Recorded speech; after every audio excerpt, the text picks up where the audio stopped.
Bismillahirrahmanirrahim. Assalamualaikum warahmatullahi wabarakatuh. Perkenalkan, nama saya Sophia, NIM 2015011, kelas BKPI 1A.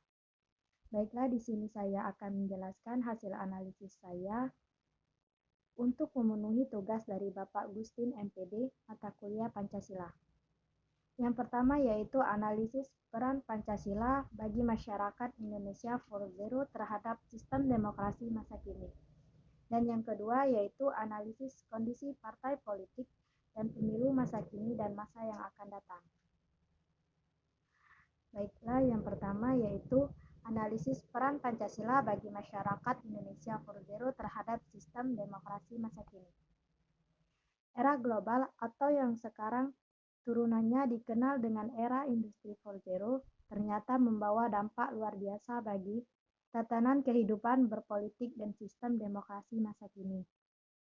Pancasila tentu saja memiliki peran yang sangat signifikan dalam dinamika demokrasi bangsa, terutama di era digital saat ini. Problematika demokrasi bangsa menjadi pembahasan yang tak kunjung menemui solusi.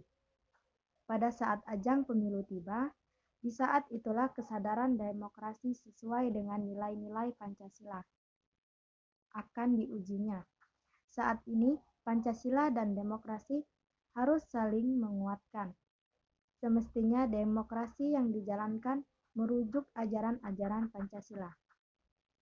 Saya mengambil sebuah kesimpulan bahwa Pancasila sebagai solusi dalam problem bangsa yang ada, dengan sila keempat yang menjadi landasan dalam berdemokrasi.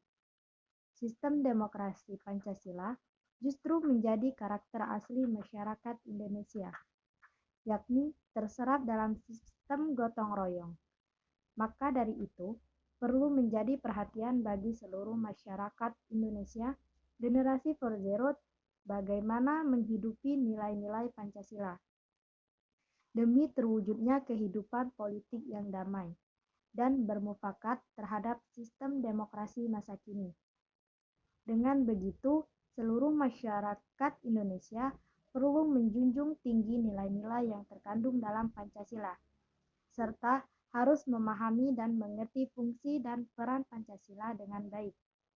Sebab ini bisa menjadi bekal pemahaman untuk mengamalkan nilai-nilai Pancasila dalam kehidupan sehari-hari bagi masyarakat Indonesia generasi 4.0 terhadap sistem demokrasi masa kini.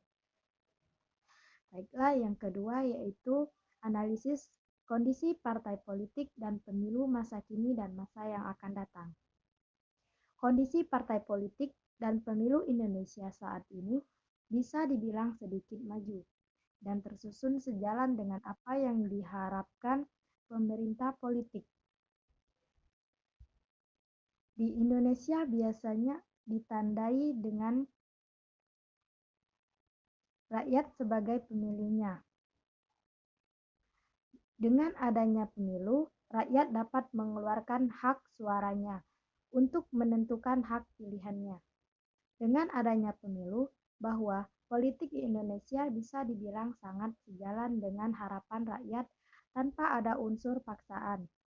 Di dalam politik saat ini, apabila ada calon yang memaksa rakyat untuk memilihnya, maka calon tersebut bisa dikenakan sanksi.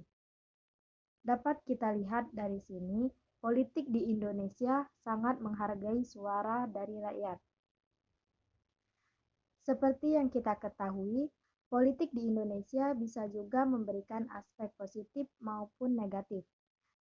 Maka dari itu, kita harus lebih jeli untuk melihat dampak tersebut.